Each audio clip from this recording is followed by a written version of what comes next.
I lived in death for 10 days. I was on a training bike ride with my fellow teammates, headed for the 1988 Winter Olympics in Calgary. As we made our way up to the beautiful Blue Mountains west of Sydney, it was the perfect autumn day. We'd been on our bikes for around 5.5 hours when we got to the part of the ride that I loved, and that was the hills, because I loved the hills. I looked up to see the sun shining in my face, and then everything went black. Where was I? What was happening? My body was consumed by pain.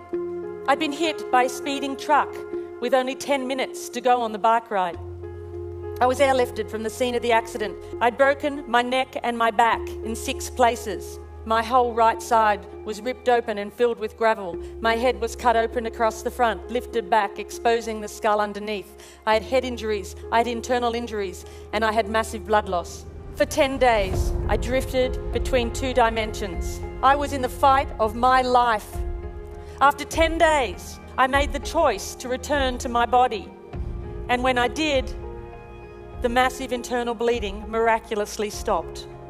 The next question was whether I would walk again, because I was paralyzed from the waist down. I woke up in intensive care to the news that the operation had been a success, because at that point I had a little bit of movement in one of my big toes, and I thought, great, because I'm going to the Olympics. But then the doctor came over and said to me, matter-of-factly, Janine, the operation was a success, but the damage is permanent. There's central nervous system nerves and there is no cure. So although we think you may get some feeling back from the waist down, you will have internal injuries for the rest of your life. You will have to use a catheter, and if you walk again, it will be with calipers and a walking frame. You're going to have to rethink everything you do in your life, because you are never going to be able to do the things you did before. I was an athlete. My body was everything. If I couldn't do that, if I wasn't that, then who was I? After almost 6 months, it was time to leave the spinal ward. I was in a wheelchair and a plaster body cast. All I wanted to do was to go home and get my life back and learn how to walk. But the head nurse at the hospital had said, Janine, I want you to be ready, because when you get home, something is going to happen. She said, you're going to get depressed. I said, not me, not Janine the machine. She said, it happens to everybody. I was in a wheelchair, a plaster body cast, attached to a catheter bottle. I had no feeling from the waist down. I wanted my life back. I wanted to put my running shoes on and run out the door. But I couldn't. And I got depressed. And there were days when I didn't want to get out of bed and days when I didn't get out of bed. And I can remember my mum sitting on the bed and we were both crying, and she said, I wonder if life will ever be good again. And I thought, how could it? Because I've lost everything that I valued. At home, sitting outside in my plaster body cast, an aeroplane flew over my house. And in that moment, my eyes and my mind were open. I stopped asking, why me? And I began to ask, why not me? And I looked up and I thought, well, that's it. If I can't walk, then I might as well fly. So weeks later, my mum and my friend Chris, they bought me a pair of baggy overalls and they drove me to the local airport, Bankstown Airport, and they carried me in. And I held onto the counter because I couldn't even stand on my own. I said, I'm here for my flying lesson. And they ran out the back to draw short straws. Oh my God. And this guy came out, Andrew. He said, hi, I'm going to take you flying. I said, great. So they put me in the car and they drove me down to the tarmac. And there on the tarmac was a red, white and blue airplane. I had never seen anything so beautiful before. They lifted me up into the aircraft. They put me in the front seat. They did my seatbelt up. He got a clearance from the tower and he took off down the runway. And as the wheels lifted off the runway, I felt the most incredible sense of freedom. And then as we flew over the training area at Bankstown Airport, Andrew said to me, he said, right, you see those mountains over there? And I said, yes, as I looked towards the Blue Mountains west of Sydney, where my journey had begun. And he said, you take the controls and you head towards those mountains. And I did.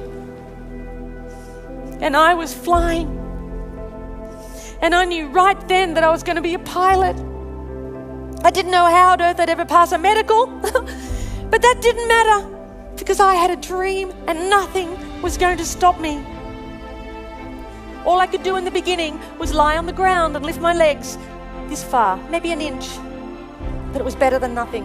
And I practiced my walking as much as I could, and I went from the point of 2 people holding me up to 1 person holding me up, to the point where I could walk around the house holding onto the furniture as long as it wasn't too far apart. So while the doctors continued to put my body back together again, I went on with my theory study. And then amazingly, eventually, I passed my pilot's medical, and I had my bag of medication and catheters and my funny walk, and they would look at me and think, who is she kidding? She's never going to be able to do this. And sometimes I thought that too. But there was something inside of me that was burning so bright that said, don't stop. And eventually, I learned to fly. I went for my first solo, and I got my private pilot's license. And then I learned to navigate. I flew around Australia, and I got my unrestricted private pilot's license. And then I learned to fly in bad weather as well as fine weather, and I got my instrument rating. And then I got my commercial pilot's license. And then I got my instructor rating. And then I found myself at that same school where I'd gone for that very first flight, teaching other people how to fly. In just over 12 months after I'd left the spinal ward. I wasn't meant to live, I wasn't meant to walk, and I wasn't meant to fly. Our bodies may be limited, but it's our spirit that's unstoppable. I now know that it wasn't until I let go of who I thought I was that I had the freedom to create something completely new for my life. It wasn't until I let go of the life I thought I was supposed to have, that I'd worked so hard for, that I was able to embrace the possibilities that waited for me. I now know that my real strength never came from my body. Unlike anything you can lose in life, the defiant human spirit remains steadfast. And of this I'm certain. I am not my body. And you, my dear friends, are not yours. When you choose courage in the face of fear, you defy the things that hold you back from greatness. It's a daunting task. And you might well ask, where do I begin? Where do I start? Well, perhaps the simple words of this poem might offer a clue. He said to build a better world. I said I would, but how? The world is such a cold, dark place and complicated now. For I am small and helpless. There's nothing I can do. He said, of course there is. Just build a better you.